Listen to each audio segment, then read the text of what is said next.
Hello, everyone. We are on the last few days of your review. The review period will soon come to a close, but that also means that the board exam is near. I know you have been doing your best in the past few months, and let's hang in there while we continue discussing the last few topics that we have for the duration of this review period. Before I formally start with the lecture, let me introduce myself. My name is Jerlie May Matres. You can call me Ma'am Jerlie. I'm a graduate of BS Biology from UPLB. Shortly after graduation, I joined the MS Molecular Biology and Biotechnology program of the graduate school, also of UPLB, where I took minor courses in biochemistry. So that's why I'm here with you now. I will be discussing remaining parts of biochem, starting from the proteins and nucleic acids, and then shortly after, we will proceed with a discussion of the metabolic pathways and cycles. For this part, we'll kind of have a different approach in the discussion of our lectures. As much as possible, we will try to relate our discussion to our daily lives so that it will be easier for you and less taxing for you to memorize. Okay? For an overview of what we are going to discuss in the next few lectures that we will have, we still have 8 more lecture videos. And by this time, I'm pretty sure that you are all used to having practice tests after each lecture, and we will continue with that kind of setup. So this lecture video will focus on amino acids, proteins, and enzymes. Next lecture video will be about nucleic acids. Then we will proceed with the metabolic pathways. Okay, I know Ma'am Mitch already started with the biomolecules, but just for a quick refresher, we have 4 major biomolecules. We have carbohydrates, we have lipids, proteins, and nucleic acids. You are done with the first 2. You have discussed carbohydrates and lipids, and now we will focus on the discussion of proteins and nucleic acids, both of which are polymers made up of identical building blocks called monomers, and these monomers are linked by covalent bonds.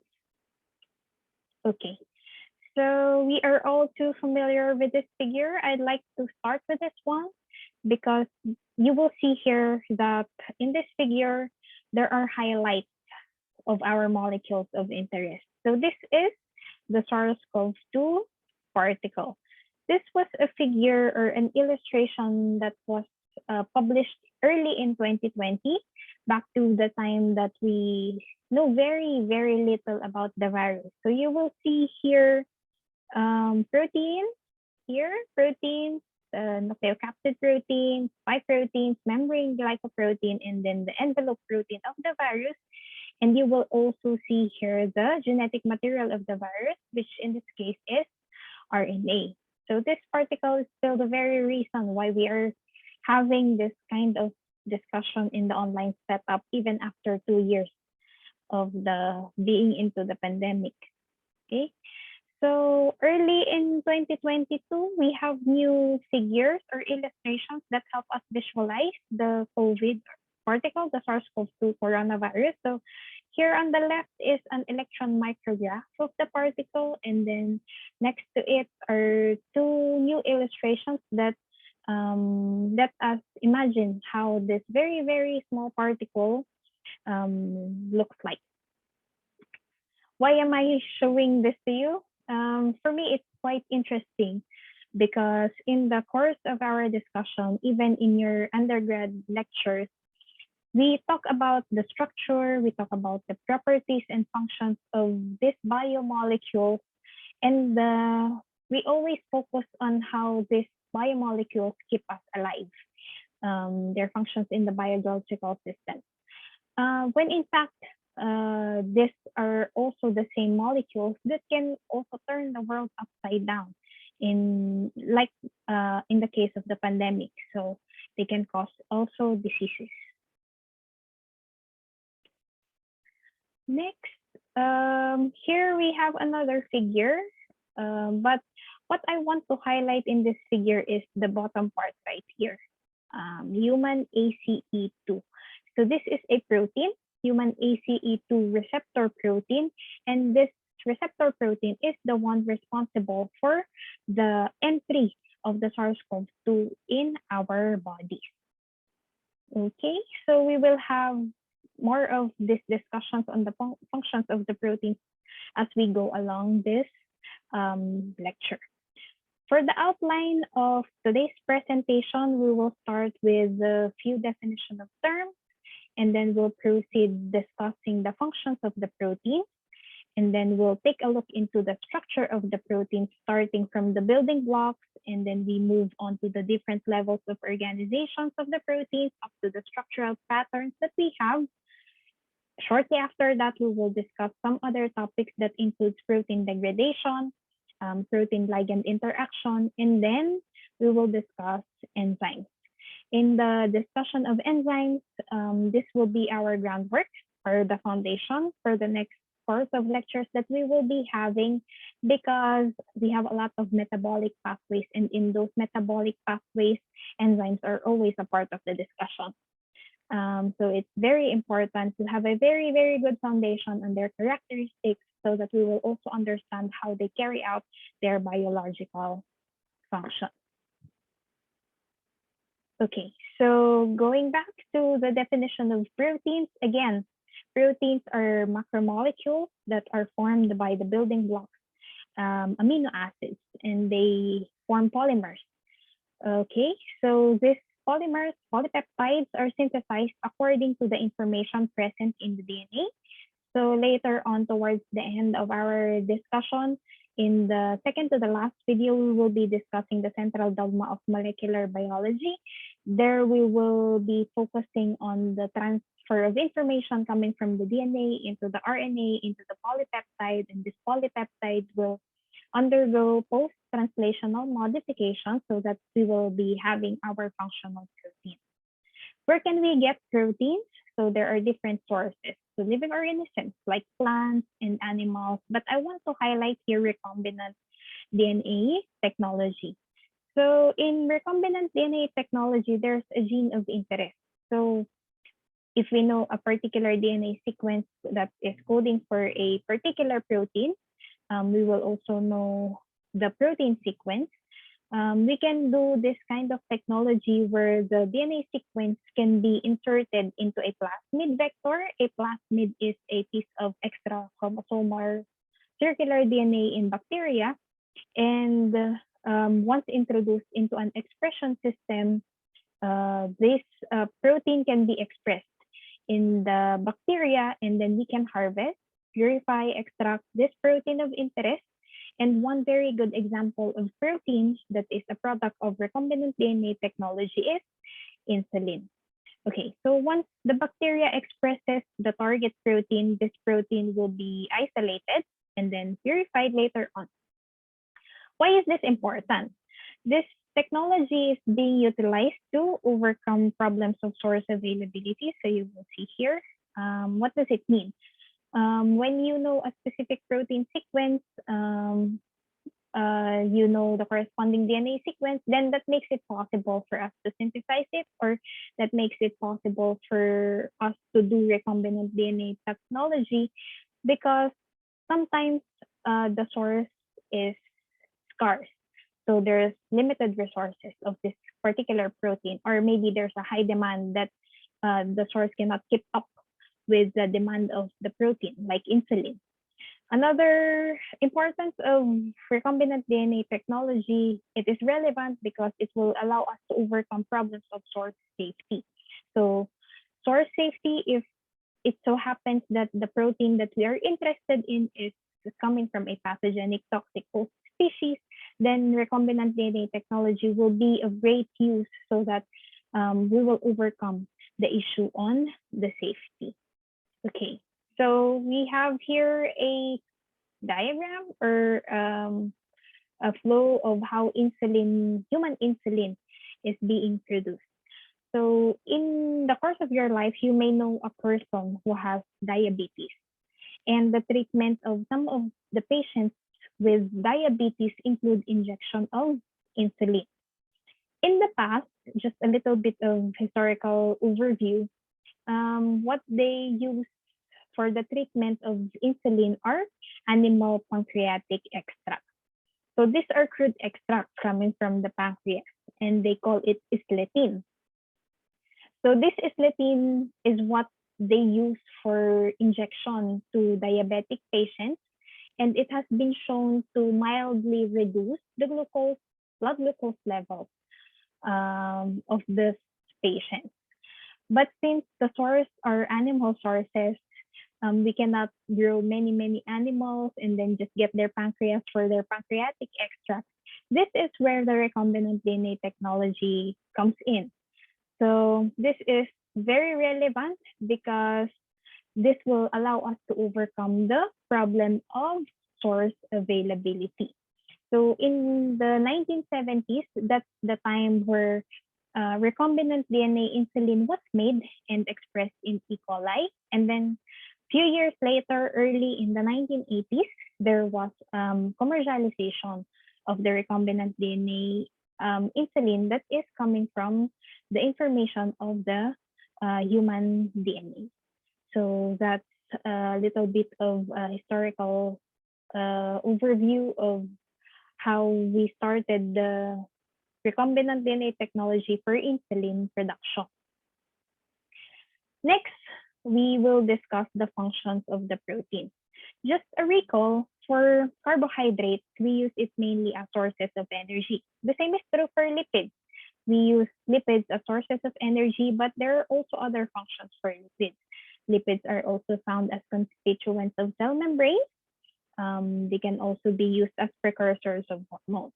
But for proteins, these biomolecules have a very diverse roles in the biological system. But of course, first on the list of functions is its ability to be able to act as biochemical catalysts or as enzymes.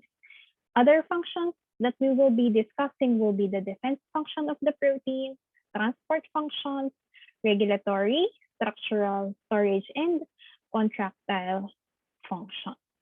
Okay, so first, we have enzymatic proteins. So enzymatic proteins will promote selective acceleration of chemical reactions. And there are different classifications of enzymes. So we have oxidoreductases, transferases, hydrolases, diases, isomerases, and ligases. So these enzymes are grouped according to the reactions they catalyze. And again, the enzymes are very specific to the chemical reactions that they do in the living systems, and these enzymes are not being consumed. Aside from that, you may have heard that all enzymes, not all proteins are enzymes, but most, not all enzymes are proteins. So with the discovery of ribozymes, these are RNA enzymes, it no longer holds true that all enzymes are proteins. So not all enzymes are proteins, but most enzymes are proteins. So ribozymes are RNA enzymes that cleaves RNA. So these are involved in RNA splicing. Again, for the enzymes, the keyword that you may want to remember is that they are highly specific to the reactions they catalyze. There are other discussions of this towards the end of the lecture. So since we're discussing the functions, let's move on to the next function. Next is the defense function of the protein. So you will see here that these proteins provide us protection against diseases. Related to the defense functions of the proteins, we have a lot of vaccines, right? From the day we were born up to now, we still get vaccinated. We have MMR vaccine, we have vaccine for HEPA, we have polio vaccine or ITD, and recently also covered with a lot of controversies, we have dengue shot, and we also get yearly flu shots. I hope you're getting your annual flu shot vaccine. And of course, probably many of us our recent vaccination is COVID-19 vaccines, and we still get booster shots up to this time, right? So what's the principle behind all of this vaccination? The principle behind this is to develop immunity to the diseases. So how does it work? When our body encounters a pathogen is a disease-causing agent. What the body will do is to produce antibodies. So these antibodies will help us recognize and help eliminate foreign invaders such as viruses and bacteria. So the body will be able to readily react and destroy these foreign invaders and protect us from getting serious diseases. So in the case of COVID-19 vaccine, we know that when we get vaccinated with the COVID-19 vaccine, it's not a guarantee that we will not get COVID anymore, right? But what we can be assured of is that there will be reduction in hospitalization, and then there's a lower risk of dying from COVID because our body will be able to recognize the virus once we encounter it in an infection. So we are prepared. The immune system is prepared for the next encounter that we will have with these viruses or antigens. Just a little bit of additional information. We have antigen kits or antibody kits, but how do we use them? How do we decide which ones to use for a particular test? So for the antigen kit, what it does is to detect the antigen. So it's like a direct detection of whatever foreign invader is present. So if the antigen kit is for SARS-CoV-2, then it will detect the antigen or the virus particle. But if it is detecting antibody, so if it's an antibody kit, it's more likely to be less straightforward, because what it will do is that it will scan for antibodies that is produced by the body in response to the interaction with previous antigen. So it will kind of give you an idea if you have been infected and if you have been fighting an antigen. So in our specific case, the antigen is the SARS-CoV-2 particle. So how does it differ with the RT-PCR, the real-time PCR? So for real-time PCR, it's an amplification method. It's a detection method that amplifies the nucleic acid material. So the RNA that is present in the viral particle is being used to synthesize a complementary DNA, and then this complementary DNA will be used in consecutive amplification reactions, and then the machine will detect if there is amplification. So if you have high viral titers or low viral titers, you will know with the RT-PCR. So that's more sensitive way of detecting the virus because there's amplification. So that's it for additional information. I hope that's useful for you. You can find it useful in your everyday life. Next, we have transport proteins. So from the name itself, what it does is to facilitate transport of substances. An example of this is hemoglobin. And what it does is to transport oxygen from the lungs to other parts of the body. Other example of transport proteins are transmembrane proteins, and we will see many transmembrane proteins in our future discussion, because in our discussion of metabolic pathways, there are intermediates that are in different locations that needs to be transported into particular organelles where the metabolic reactions can occur.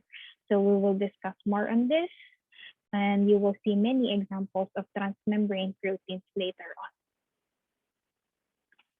Next, hormonal proteins, and these hormones are involved in coordination of organisms' activities. Again, our example that we have here is insulin. Insulin is a hormone that is secreted by the pancreas. So in our discussion of the recombinant DNA technology that produces insulin, the pancreatic extracts are being used. So that's because the pancreas is the production site for insulin. So what insulin does is to cause other tissues to take up glucose. So it's involved in the regulation of blood glucose level. So if there's a high concentration of sugar in the blood, what insulin will do is to normalize the sugar level by facilitating uptake of glucose into the cell. So that's how it works. Okay, next function is the structural function of the protein. So from the structure, it aids in support, an example of which is keratin that is found in our hair. In animals, this keratin is found in horns or feathers and skin appendages. Just a little bit of a trivia for collagen. This is the most abundant protein in the body. This is a fibrous net framework in animal connective tissue. And the function of collagen is to keep the cells together. So it's involved in skin elasticity or the improvement of the human skin, right? So if you are familiar with the collagen supplements, if you like skincare regimen or skincare routine, you may have seen collagen as ingredients of this supplement or topical moisturizer. So you will see in the labels of your collagen that there's hydrolyzed collagen or collagen peptides. So these are collagen that has undergone hydrolysis because collagen is a big molecule, and when we digest the proteins that we eat, in the case of dietary supplements of collagen, the collagen or whatever protein we take in will be digested, right? So it will be broken down into free amino acids, which will be absorbed by the intestines. So once absorbed by the intestines, the amino acids will be used into the synthesis of whatever proteins or polypeptides that our body needs at a particular time. So let's use this information wisely. So if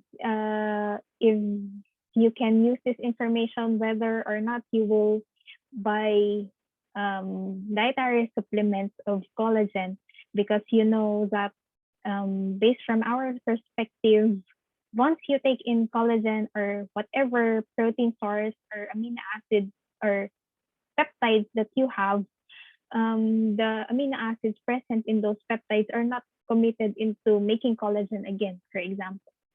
Okay, another products where you will see collagen peptides are topical creams or moisturizers or toners or serums. But there are studies that report that it improves skin. So that's why many skincare regimens would include collagen in the ingredients.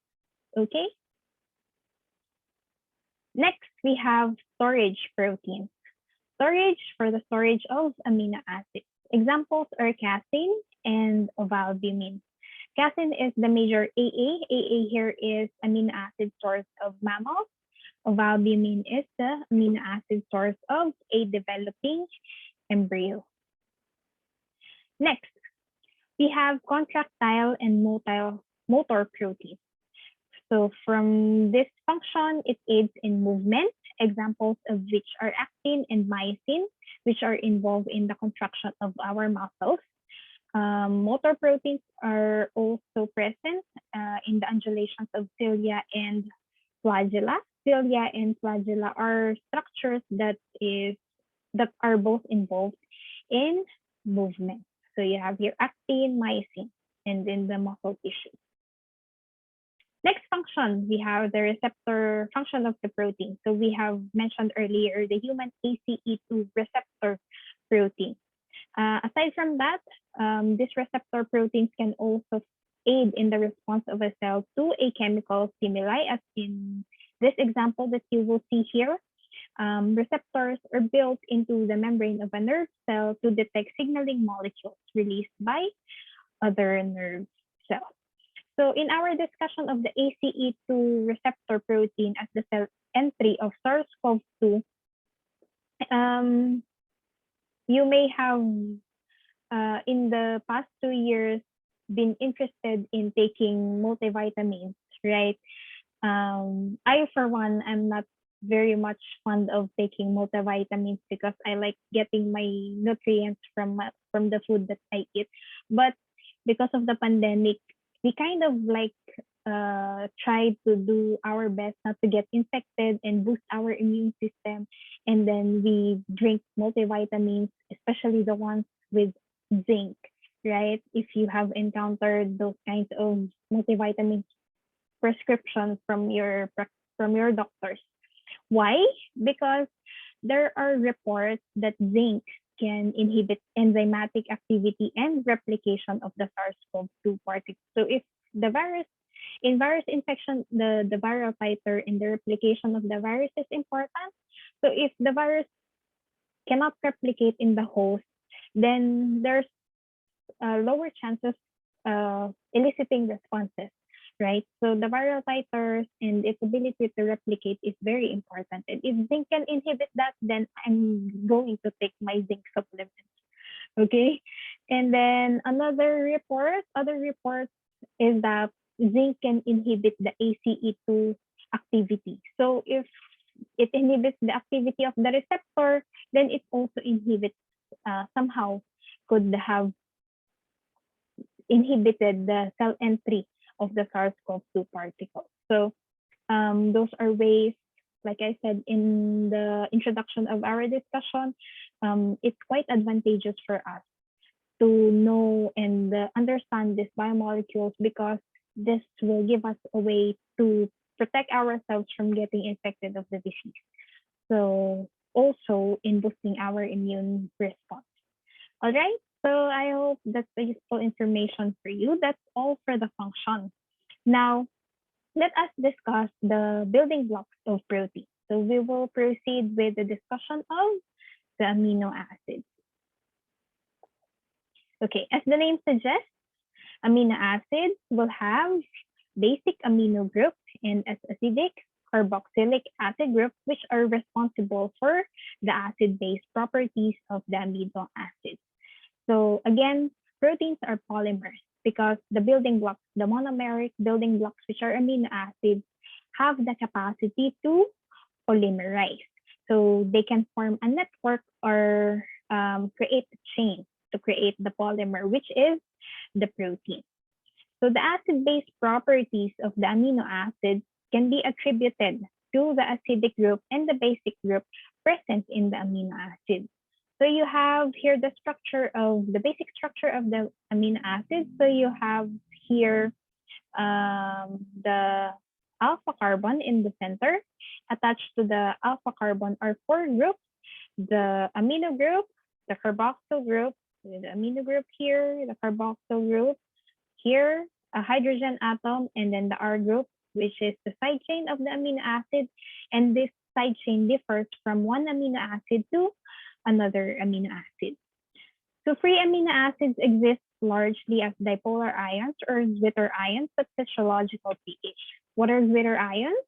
So these are molecules with functional groups, one of which has a positive charge and one has a negative charge, where there is internal transfer of hydrogen ions from the carboxylic acid group to the amino group, giving the net charge of the molecule equal to 0. So these amino acids qualify as best examples of Zwitter ions. So you will also see that the standard amino acids are all chiral. By chiral, we mean that the alpha carbon is asymmetric and it has a non-superimposable mirror image, all except for glycine. Because for glycine, the R group of glycine is another hydrogen atom. And in proteins, L-amino acid occurs. Okay, so there are different groupings of the amino acids.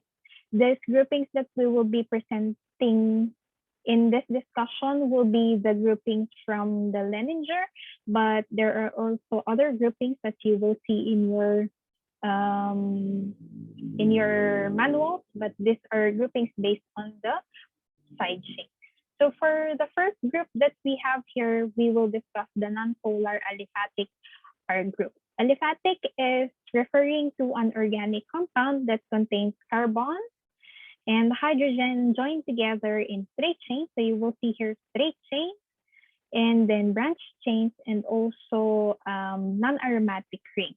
So we have here glycine, again, the hydrogen atom as the R group of glycine, and then alanine, proline. Proline here is unique because it is having a 5-member heterocyclic ring. And this, in the structure, you will see here the secondary amino group, which is unique because in the nitrogen, it is attached to 2 carbon atoms. And then we have branching, we have bivalene, we have leucine, isoleucine, and methionine. Next group, we have the aromatic R group. So this amino acids contain side chains with aromatic rings. So this contains a planar of unsaturated ring of atoms that is stabilized by an interaction of bonds that is coming from the ring. So in this group, we have phenylalanine, tyrosine, and tryptophan. Next, we have the polar uncharged R group. In this group, we have serine, threonine, cysteine, asparagine, and glutamine. And then for the group that has positively charged R group, we have lysine, arginine, and histidine. For the negatively charged R group, we have aspartate or aspartic acid and glutamate or glutamic acid. Okay, so for the amino acids that we have mentioned, these are the 20 standard amino acids. Standard because these amino acids are the ones which are being used in the synthesis of peptides. I'm gonna have to ask each one of you to memorize the structure and their groupings. But of course, if you know the structure of these amino acids, you can group them together, right? One more thing to remember is the 3-letter abbreviation of the amino acids and also the 1-letter abbreviation of amino acids. For the 3-letter abbreviation class, it's quite easy and simple for some of these amino acids, like take glycine, for example. So the first 3 letters of the full name of glycine is GLY, and so the abbreviation, 3-letter abbreviation for glycine is GLY also.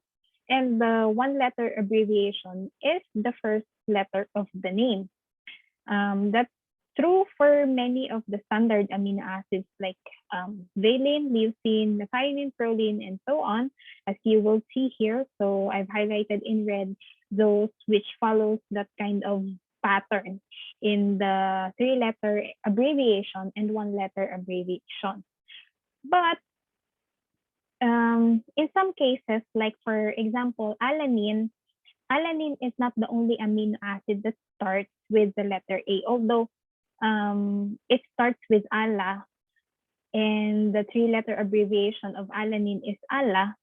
The 1-letter abbreviation is letter A, but what about the other amino acids that starts with the letter A? So what are these? These are asparagine and aspartic acid. So how do we try to recall or remember the 3-letter abbreviation and 1-letter abbreviation of these amino acids? So for me, class, what I do is to look at the structure of aspartic acid and asparagine. So this is the structure that you will see in your manual. What I do for me to remember these 2 aspartic acid and asparagine abbreviations is to look at the structure and then look at the side chain of these 2 amino acids. In asparagine, you will see here an extra N in the side chain of asparagine. So if you look at the first 3 letters of aspartic acid and asparagine, both are ASP, right?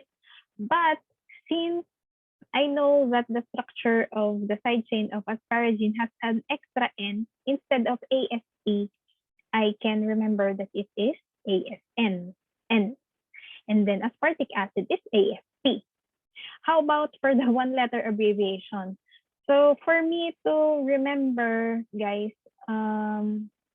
since asparagine has an N, then the one-letter abbreviation for asparagine is N. And then for aspartic acid, this is just for me to recall, and please do not in any way change the name of the amino acid. I just pronounce it in my head as aspartic acid so that I will remember that the one-letter abbreviation for aspartic acid is B. Okay, so you can use that. If you have other ways on how you memorize these things, that's fine, for as long as you remember.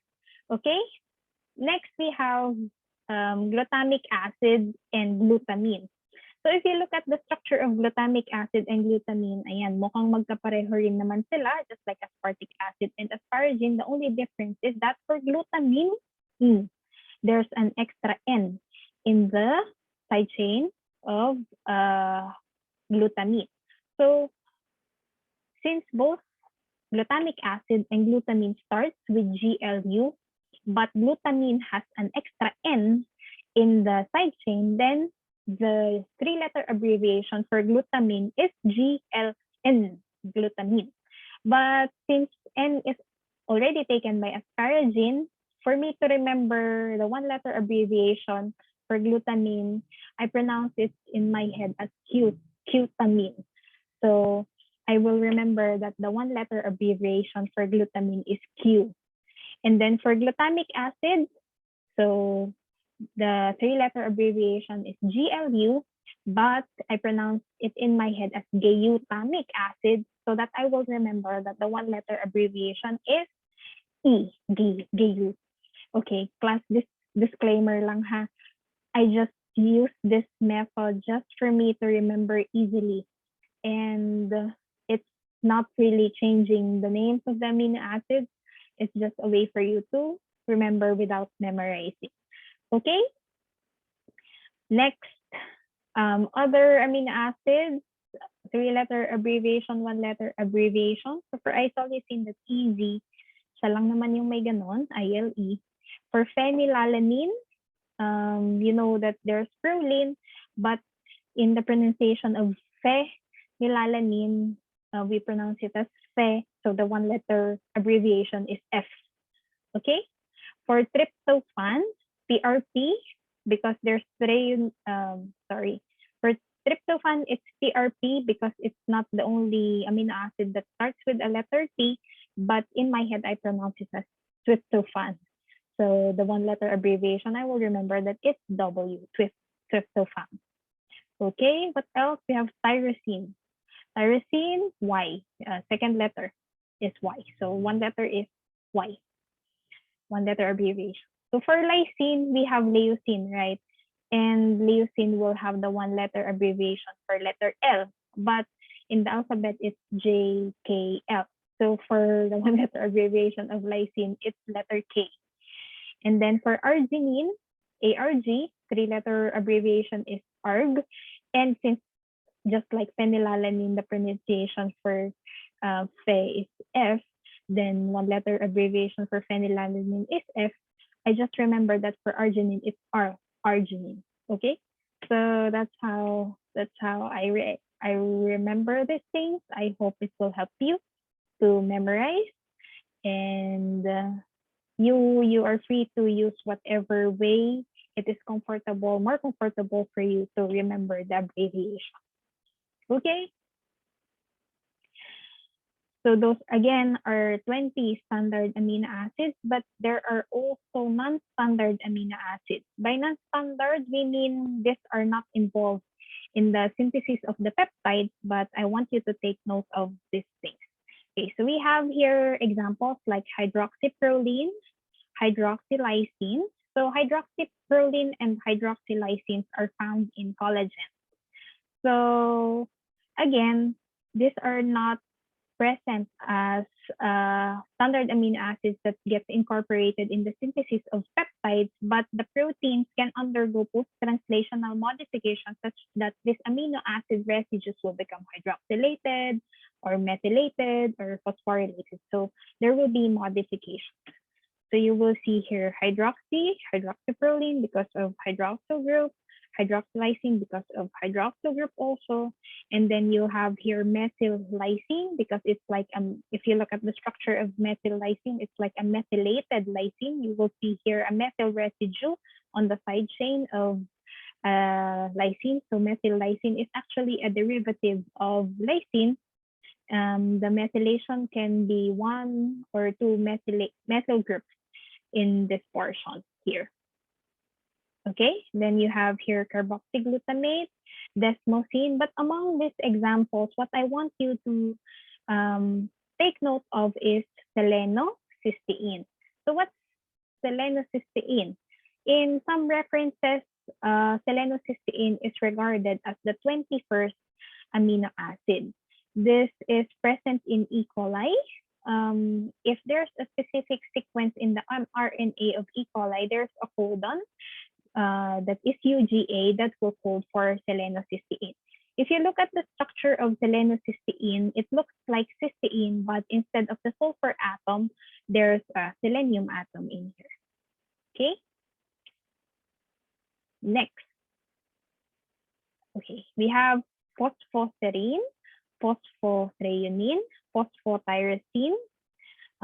These are other examples because these amino acids, again, can undergo reversible modifications involved in the regulation of the activity of the protein.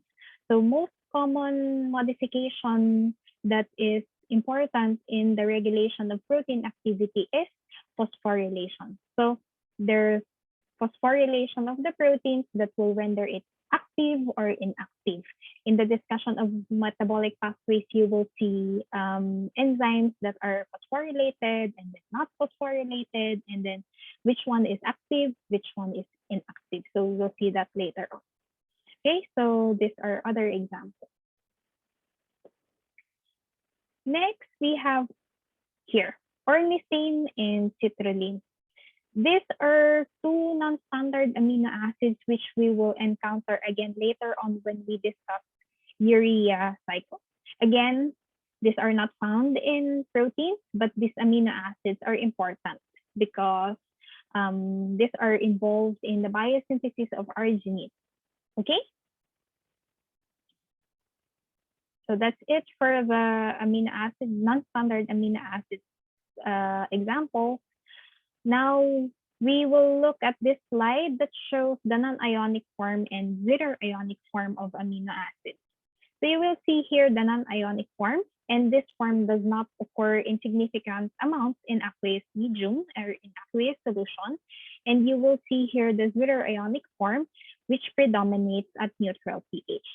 So you will see here also that zero ion can act as an acid or a proton donor, and it can also act as a base or a proton acceptor. Okay. Next, amino acids have characteristic titration curves. Okay. These titration curves will let us understand how pH influences amino acid chemistry. So this is an example that you will see in page 7 of your biochemistry manual. This is the titration curve for glycine. You will see here stages of the titration curve of the amino acid glycine. So at low pH, so you will see here at low pH, the amino acid is positively charged here in this part. So, okay. So here. So this is the predominant form of the amino acid. The first midpoint that you will see here in the shaded blue box is the pK1, and this represents the pKa of the carboxyl group of glycine. So the value of the pK1 here is 2.34.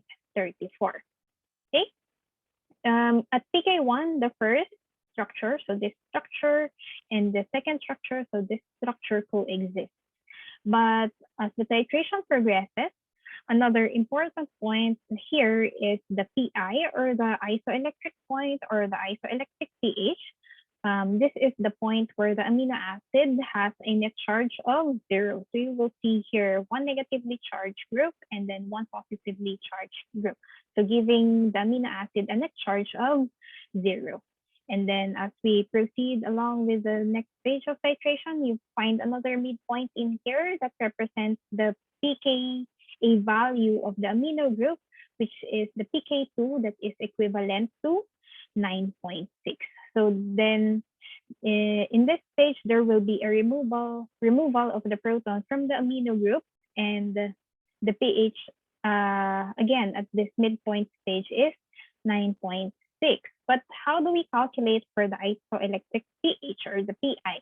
So for glycine, since the R group is only a hydrogen atom, and this hydrogen atom does not participate in acid-base reactions, the PI is equivalent to the average of the two pKs. So the pKa, which is equivalent to 2.34, and then the pKa of the amino group, which is 9.6, divided by 2. So for this, we calculate the PI is equal to 2.34 plus 9.6 divided by 2. That gives us a value equal to 5.97. So that's it for glycine. Okay. Next, let's discuss peptide bond formation. Peptide bonds are formed between two molecules when the carboxyl group, so you have here the hydroxyl moiety of the carboxyl group, and then the amino group of the other amino acid participates in a condensation reaction, releasing a molecule of water.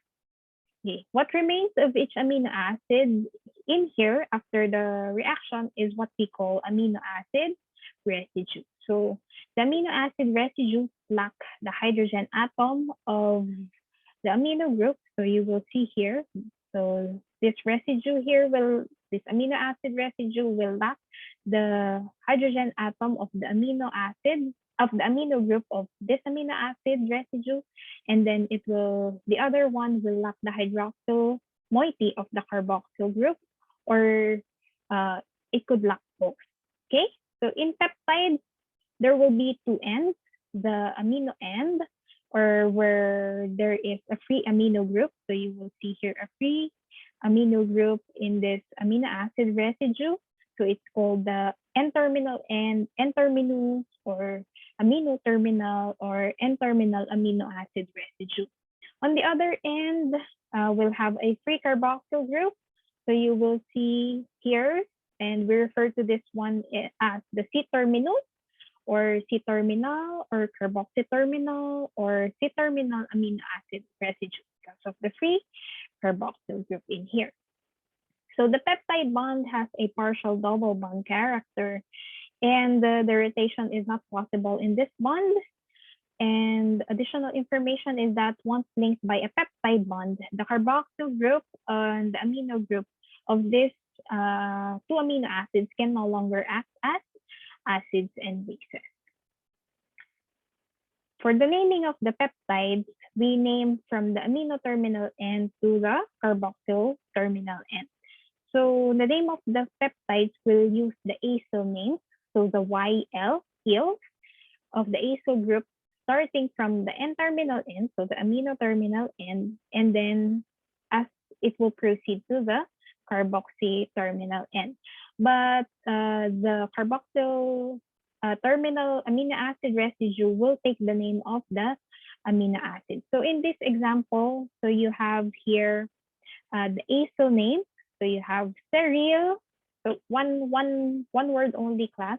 So you have steryl, glycyl, and then tyrosyl, alanyl, and then the last one will have the name of the amino acid, leucine.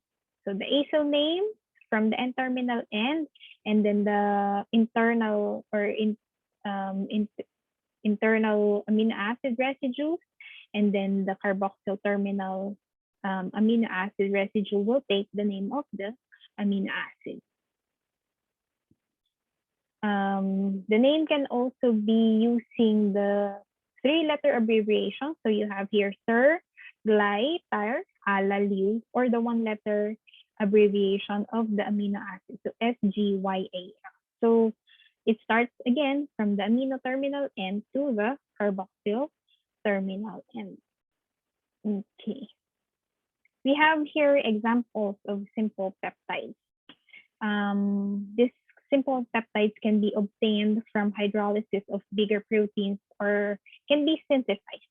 So in our example earlier, there's collagen peptides, but much simpler than that, we have here aspartame. Aspartame is a simple peptide. It is a non-saccharide sweetener, and it is a methyl ester of aspartic acid and phenylalanine. And where do we see aspartame? So you have here Coke Zero. So Coke Zero, based on the web page of Coke, if you want to look into it, it says there that, sorry, excuse me. It says there that Coke Zero has sweetener, artificial sweetener aspartame. But a few days ago, I checked on it. I bought Coke Zero, and I saw that it's not aspartame. It's sucralose and acetylsane. So you may want to look into it also. But yeah, aspartame is being used as non-saccharide sweetener. Next, we have another example of a simple peptide. This is glutathione. Again, for those who are skincare addicts or into skincare routines or regimen, probably familiar kayo dito. So this is glutathione. It is an antioxidant. It prevents oxidative damage in cells caused by reactive oxygen species. It's a tripeptide.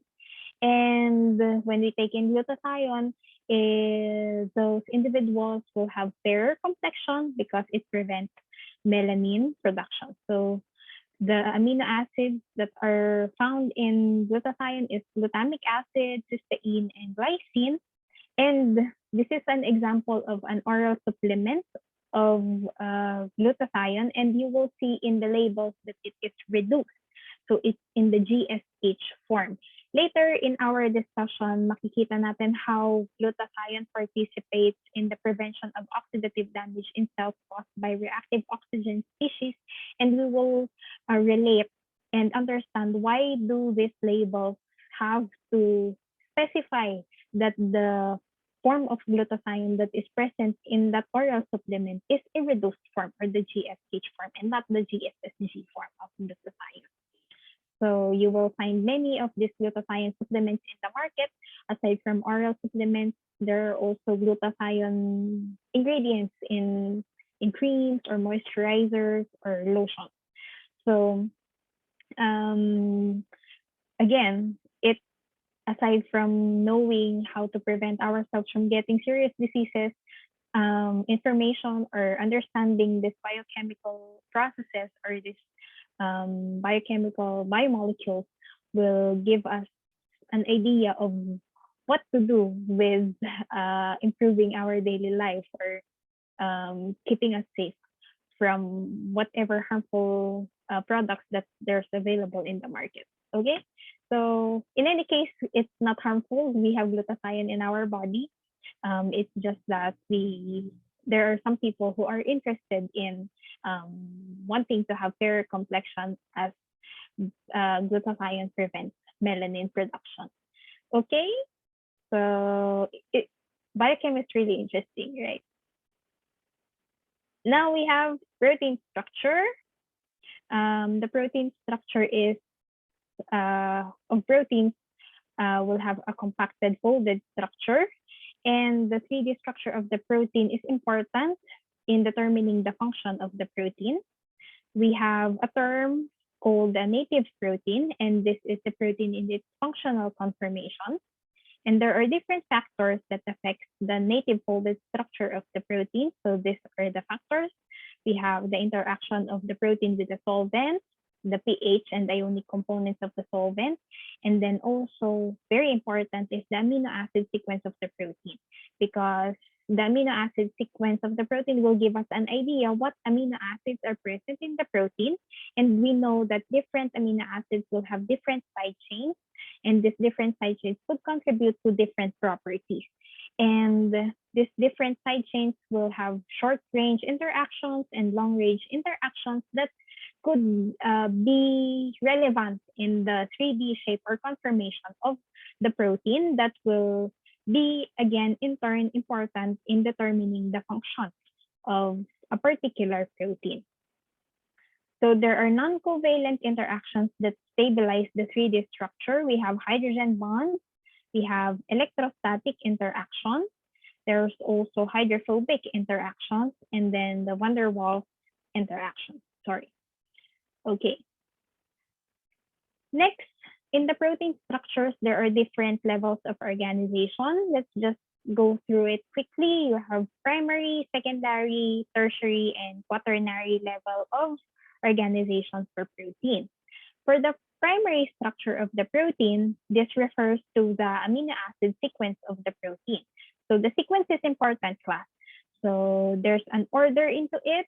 And then aside from the order of the amino acid residues that is found in a particular protein, we will also know how many amino acids of a particular type is present in a protein. So this primary level of organization of protein is stabilized by peptide bonds. So you have here amino acid present, the order, and the number. Next, we have secondary structure.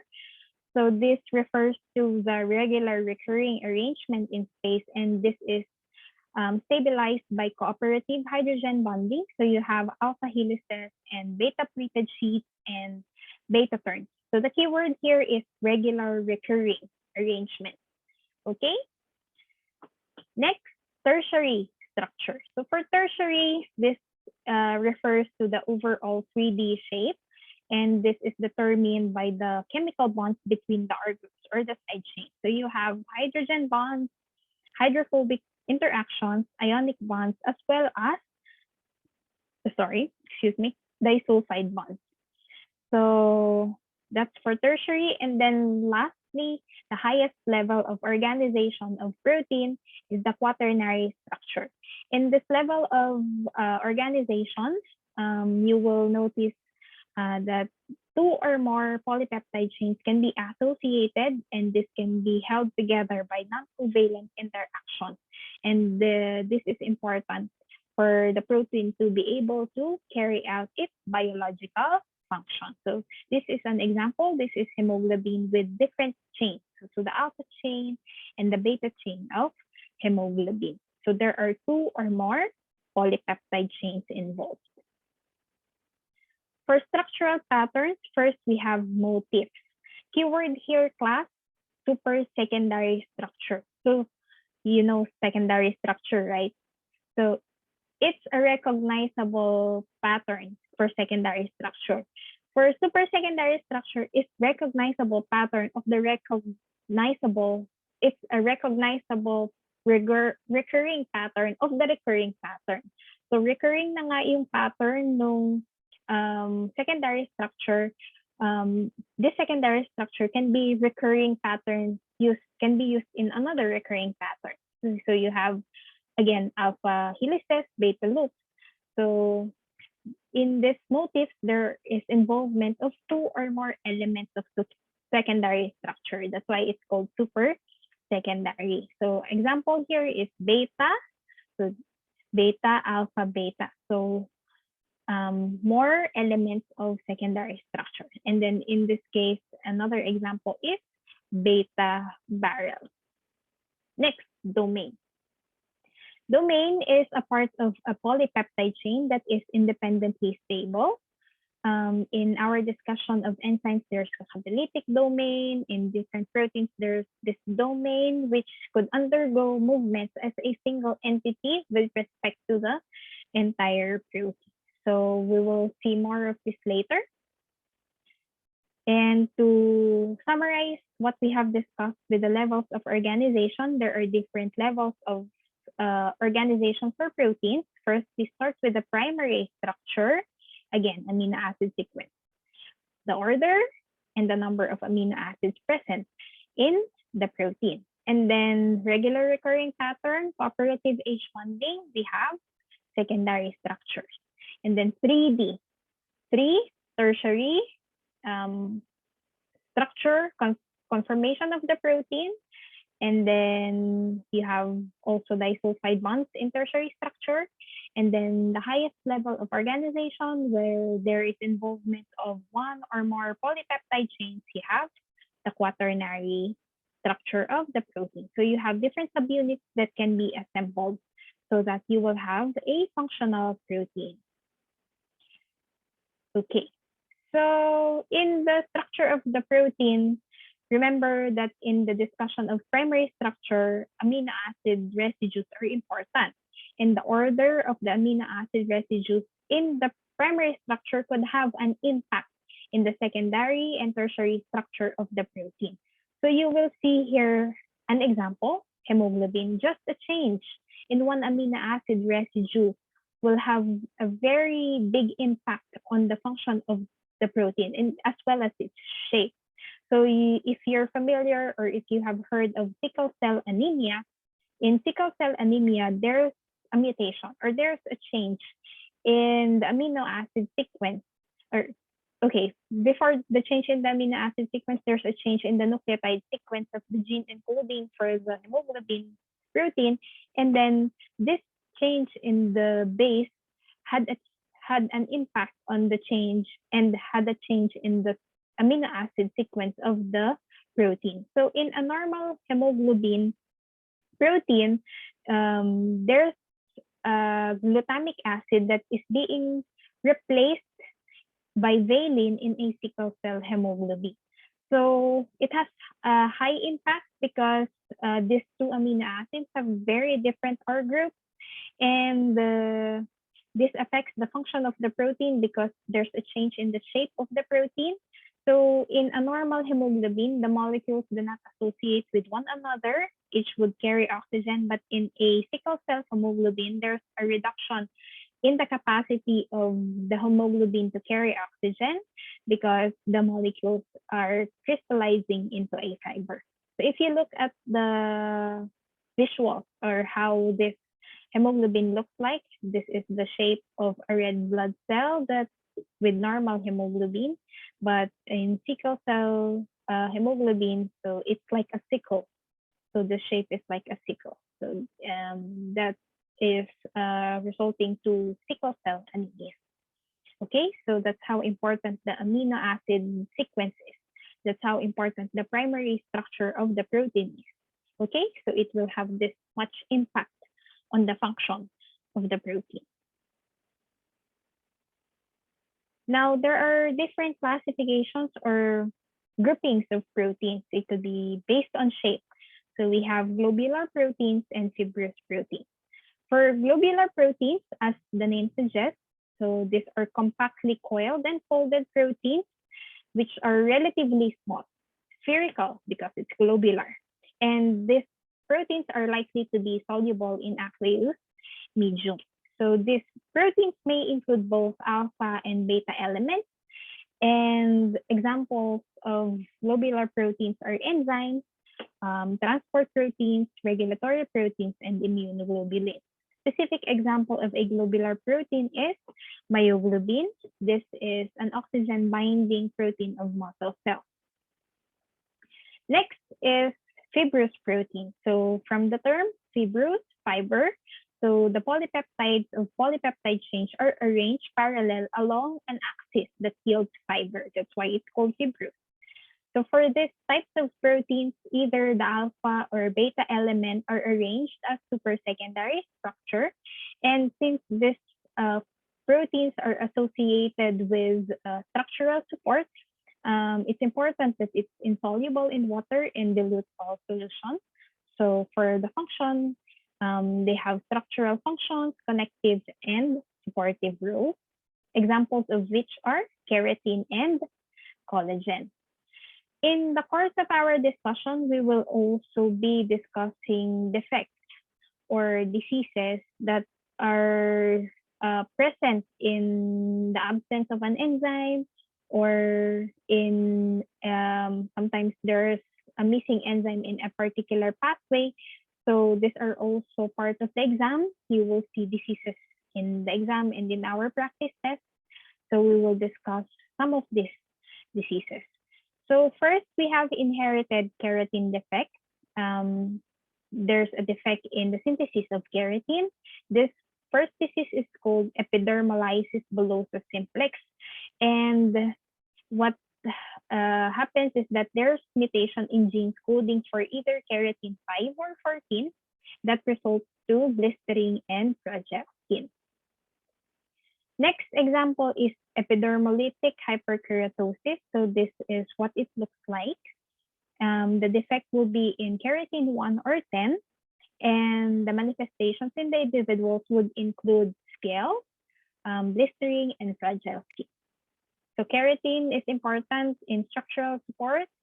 So the skin is affected when we have defects in keratin. Next, we have collagen, brittle bone disease or osteogenesis imperfecta. This is happening when there's a mutation in type 1 collagen.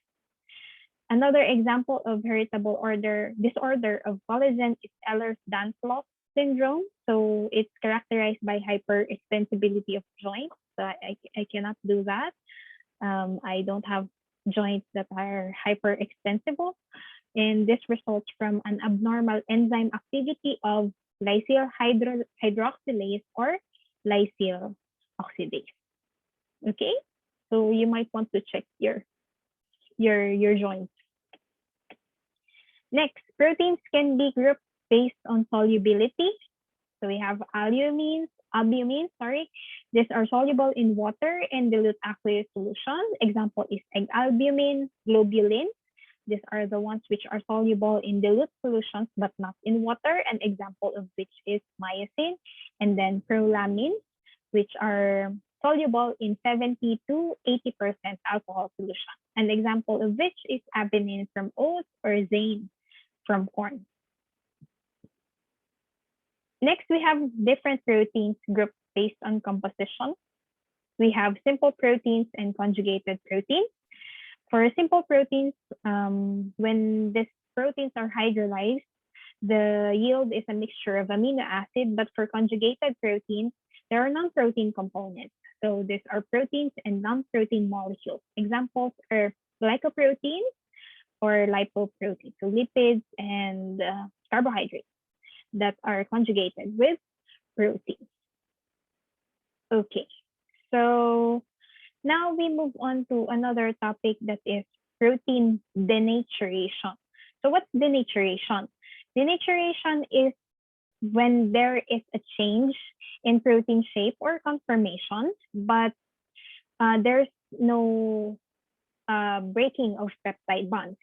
So when a protein is denatured, this protein is also losing its biological activity. So it can no longer perform its function or grow. But then again, the peptide bonds are not broken.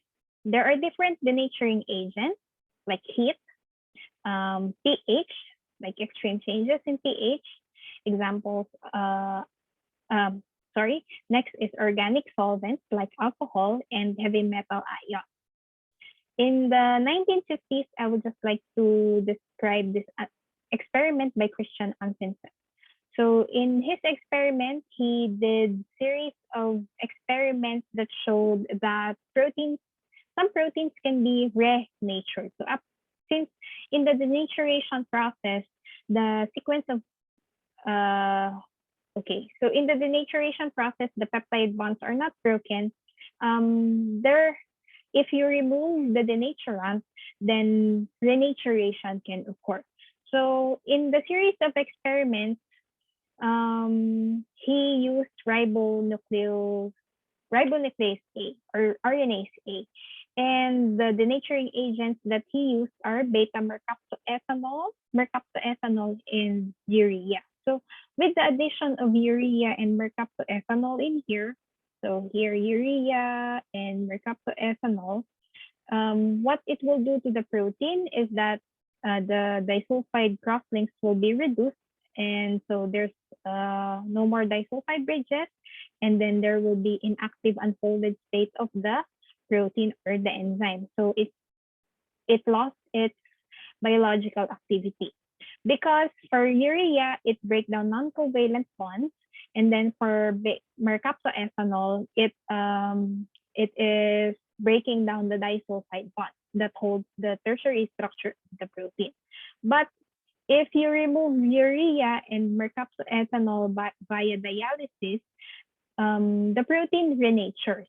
So it goes back to its a structure or its conformation that is active. So the disulfide crosslinks are reformed so correctly. So this protein, the RNase A enzyme, is renatured, and it is now capable of doing its activity again. Okay, so that's denaturation, renaturation. Next, we have protein ligand interaction. This is because protein interact with other molecules. Let's have a couple of terms to define. So a ligand is a molecule that is bound reversibly by a protein, another molecule, or another protein.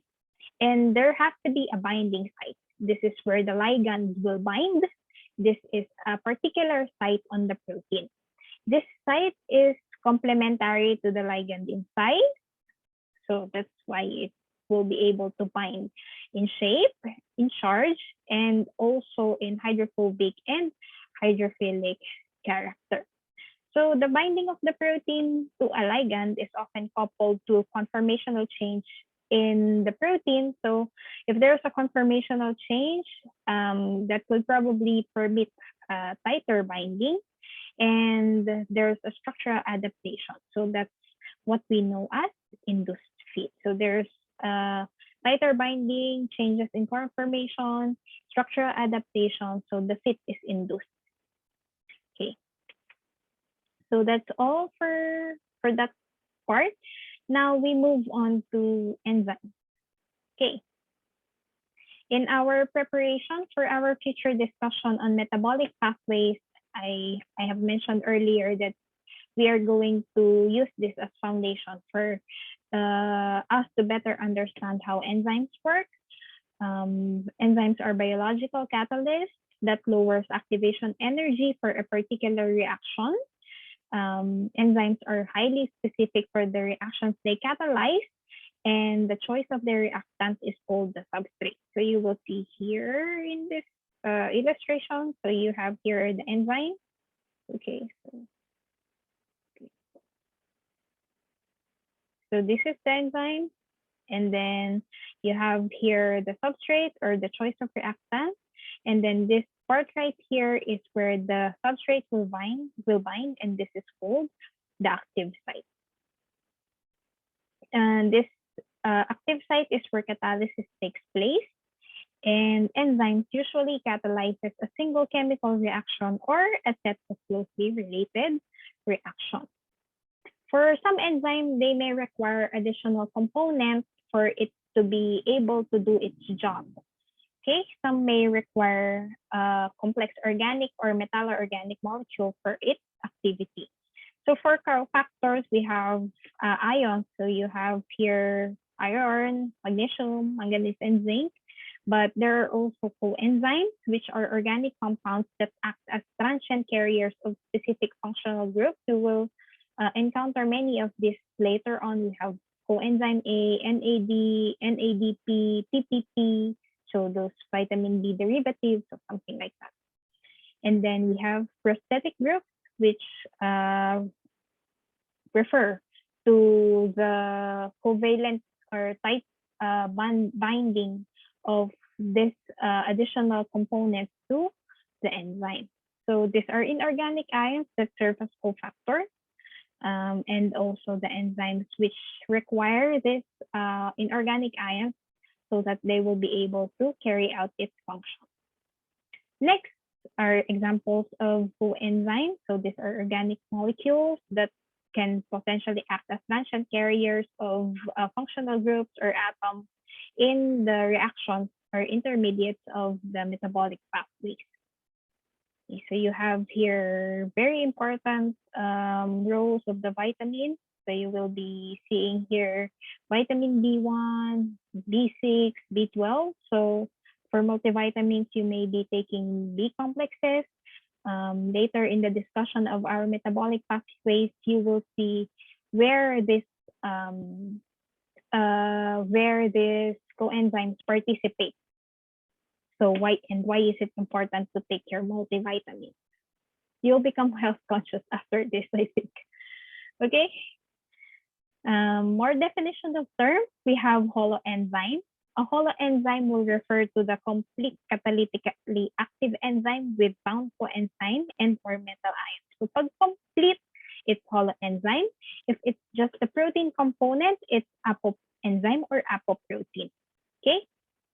And then, like I said earlier, there are international classification of enzymes based on the reaction they catalyze. And they allow for the enzyme to have formal EC numbers and most have trivial names. If you've been reading journals, you will see in papers, after they write the name of the enzyme, there will be enclosed in parentheses EC dot number. So that will be referring to the formal EC numbers of the enzyme. Okay, so here is the table again. We've seen this earlier, and we'll just enumerate or expound on the type of reaction that these enzymes catalyze for a particular class. So for class number 1, these are the oxidoreductases, and what they do is to catalyze transfer of electrons, either as hydride ions or hydrogen atoms. So these are involved in oxidation reduction reactions. Next, class number 2, transferases. From the name itself, transfer reactions. Number 3, we have hydrolases, hydrolysis reactions, transfer of functional groups to water. Number 4, liases, cleavage, lyse from root word lyse or cleave or break. So that's cleavage. And then 5th, you have isomerases. So you can identify that isomers are involved. So what happens, or the reactions that is catalyzed by the isomerases will be the transfer of groups within molecules to yield isomeric form. And then the 6th class will be the ligases, ligate, joined together. If you're familiar with the term ligation, so condensation reactions. Okay. Class number 1, oxidoreductases. Examples are dehydrogenases and oxidases. Marami tayong examples niyan as early as in the discussion of glycolysis. Then transferases, aminotransferases. We will encounter this in the discussion of urea amino acid oxidation. Hydrolases, examples are phosphatases, lipases. For lipases, many of this we will encounter when we discuss fatty acid oxidation. Liases, deaminases, in the discussion of amino acid oxidation also. Isomerases, in glycolysis, we will encounter this. Ligases, synthetases, carboxylases. All throughout the discussion, there are a lot of synthetases that we will encounter. Okay. Now you have here the key active sites where the there are amino acid residues at the key active site where the substrate will bind. Okay. In a chemical reaction, there is involvement of both bond breaking and bond formation, right? So before the reaction can proceed, the reactant molecule should achieve a contorted state for the bonds to change. Okay. So there's an energy barrier between the formation of product from a substrate. And to reach that contorted state, the reactant needs an activation energy. So this activation energy is needed for the formation of the transition state. So this high energy state will allow them to to break. And the energy required for this to happen again is what we know as activation energy. The transition state in here is unstable and it will immediately proceed to the next step of the chemical reaction. So the energy of activation, or the EA or the EAC, has a positive value. The equilibrium between S, the substrate, and the product reflects differences in the free energy of their ground state.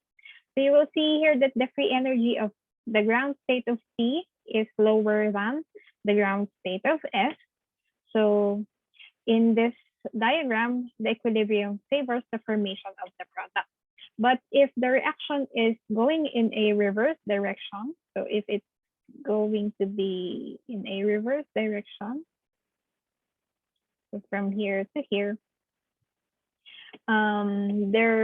the activation energy required to reach the transition state will be larger because it's going to be coming from, okay, so that's going to be this part, okay? So this one right here.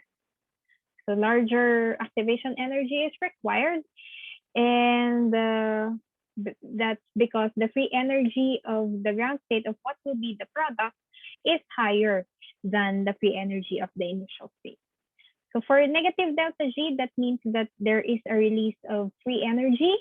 So for exergonic reactions, the free energy of the substrate is greater than the free energy of the product. So this is a spontaneous reaction, and it can occur without addition of energy. But for positive delta G, that is the one that requires an input of energy, because the products or the final states have more free energy than the initial state.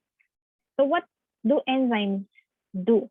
So how they do their work as biological catalysts is that they enhance reaction rates by lower the activation energy, and they bind to the substrate that will allow the reaction to proceed more efficiently. So you will see here the enzyme, the transition state of both catalyzed and uncatalyzed reaction.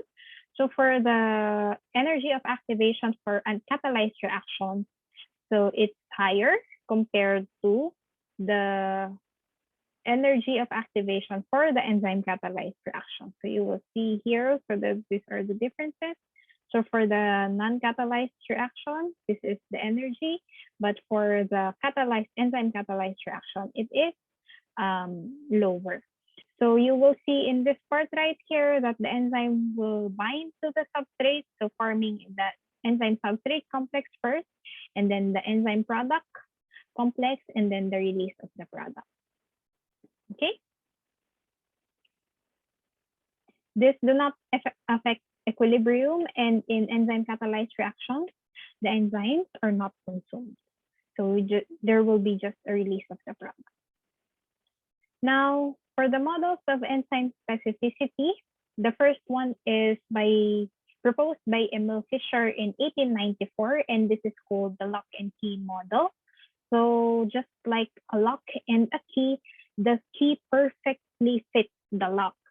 So in our discussion, we mentioned that the enzyme is specific for the reactions they catalyze, and there's a substrate specificity also. So for this model, it's a perfect description of being the specific of the enzyme being specific to not only to the reaction but also to the substrate, because the active site is in proper shape that will allow for the substrate to bind. So that's why it's called lock and key model, right? Because if you have a particular lock, there is only a set of a particular key that will be able to open the lock. But later on in 1958, another model was proposed, and this is proposed by Daniel Koshland, and this is called the induced fit model. So why induced fit? It's because in this model, there is a change in the active site. So there's conformational changes to the active site so that the substrate will be able to fit. So the fit is induced, as the name suggests. So here, the substrate complex, enzyme substrate complex is still formed. Okay.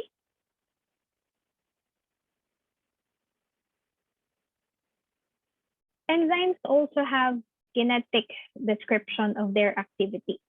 In a reaction catalyzed by an enzyme with respect to time, the amount of the substrate decreases as the amount of the product increases. So as the substrates are getting consumed and transformed or being used to produce the product the amount of the product will increase, right?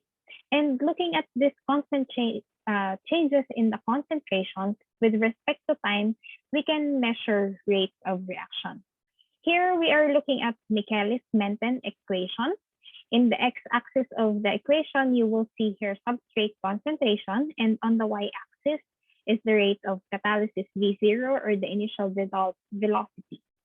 This rate of catalysis is actually referring to the rate of the increase in the product with time. So as time goes by, the product amount, there's a rate of increase in the formation of the products when the substrate concentration is low. And that time is actually close to zero, so it's V0. So it's easier to remember it this way. So you can relate what it's called in relation to its definition. So that's the initial velocity. Okay, now going back to substrate concentration, you will see here that as the substrate concentration increases, there is also a change in the rate of catalysis. So in the first portion, there's a linear increase. Okay, up to this point, the rate of catalysis increases linearly, but only up to a certain level of substrate concentration, and then it will begin to level off. So there's leveling off in this portion when it reaches the maximum level of concentration as it approaches the maximal velocity or the Vmax. So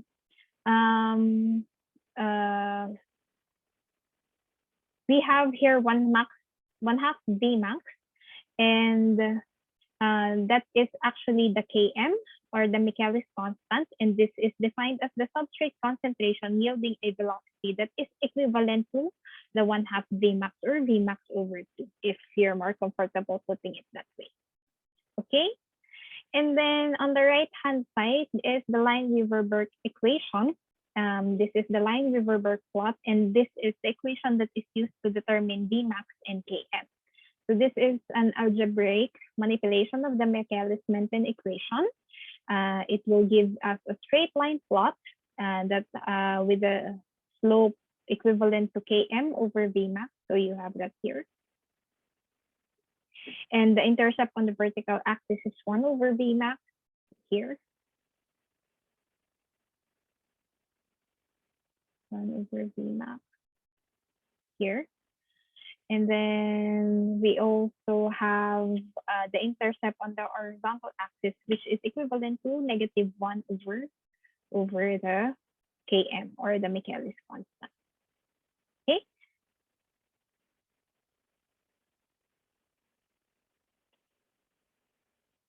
Now for enzyme inhibition. Enzyme actions, enzyme activities can be inhibited. The activity of many enzymes can be inhibited by binding of specific molecules and ions. And this is important because it serves as a major control in biological systems. And in fact, many drugs and toxic agents act by inhibiting enzymes. Examples are NSAIDs. These are non-steroidal anti-inflammatory drugs which inhibit prostaglandin synthesis, so the PG or the pain chemical.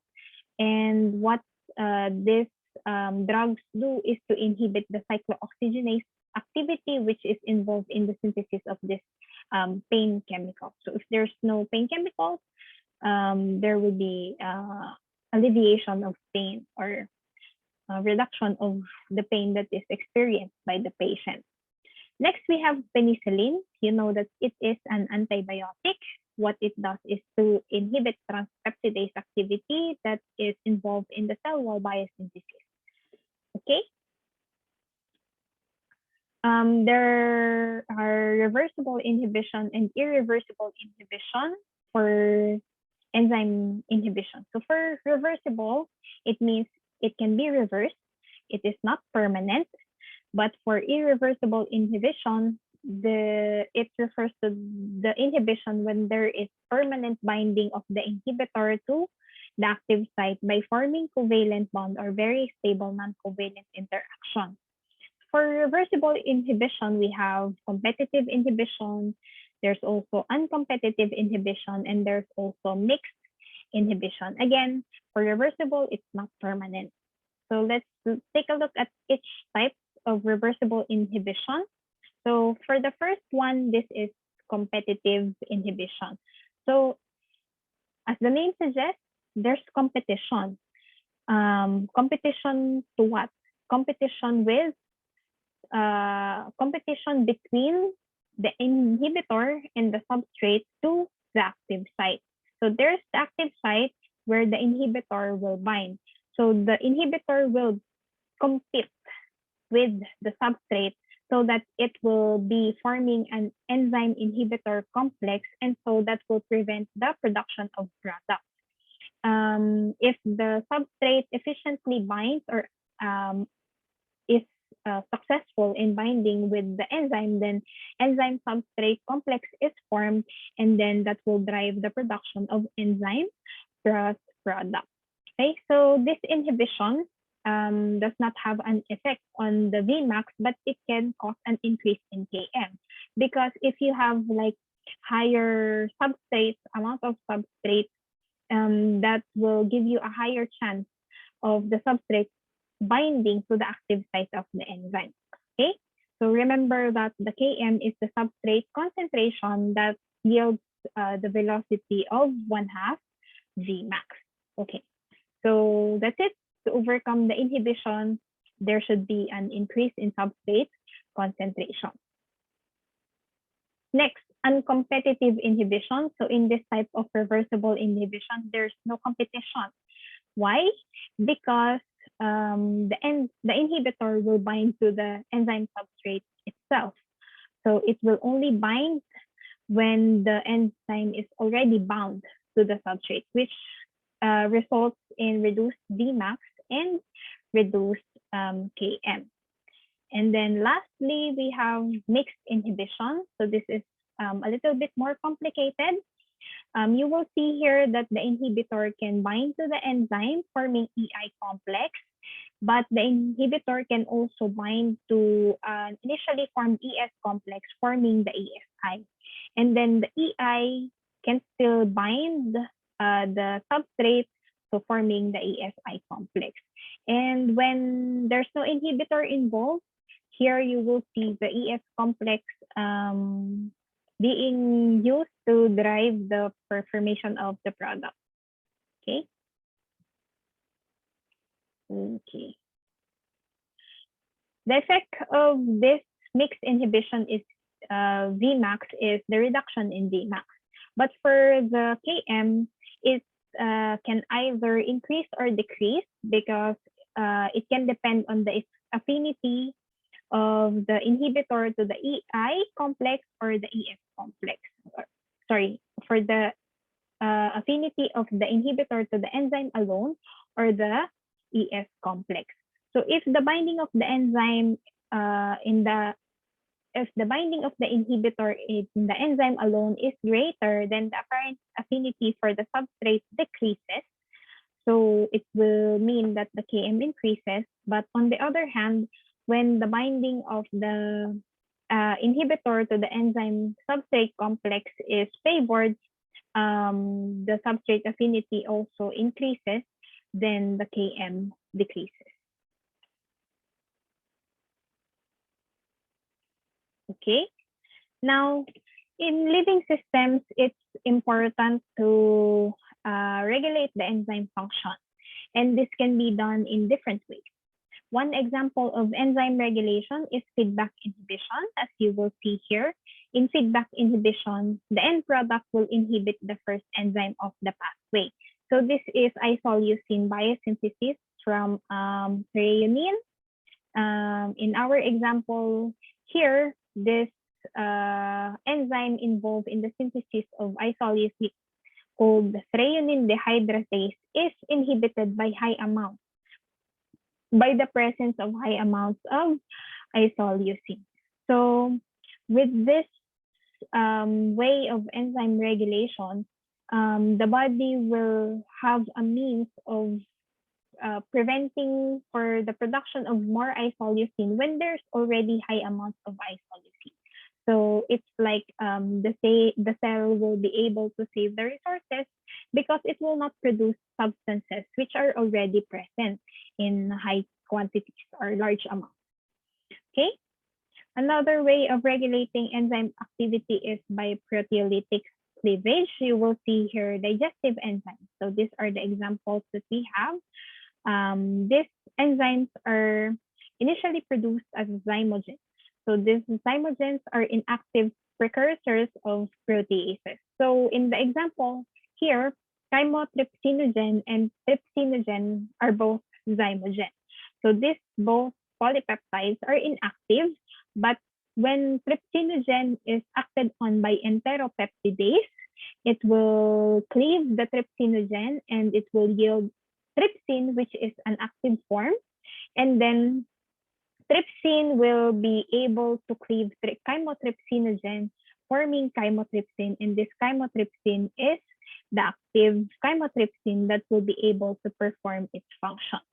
So these are enzymes that are pancreatic enzymes. So these are also produced in the pancreas.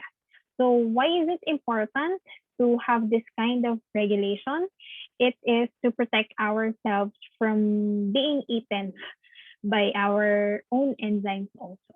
So we are being protected from the action of these proteases. So this will only be active when there's food molecules that enter the digestive system so that the zymogens will be activated so that they will be able to do their job when there are intake of proteins or food.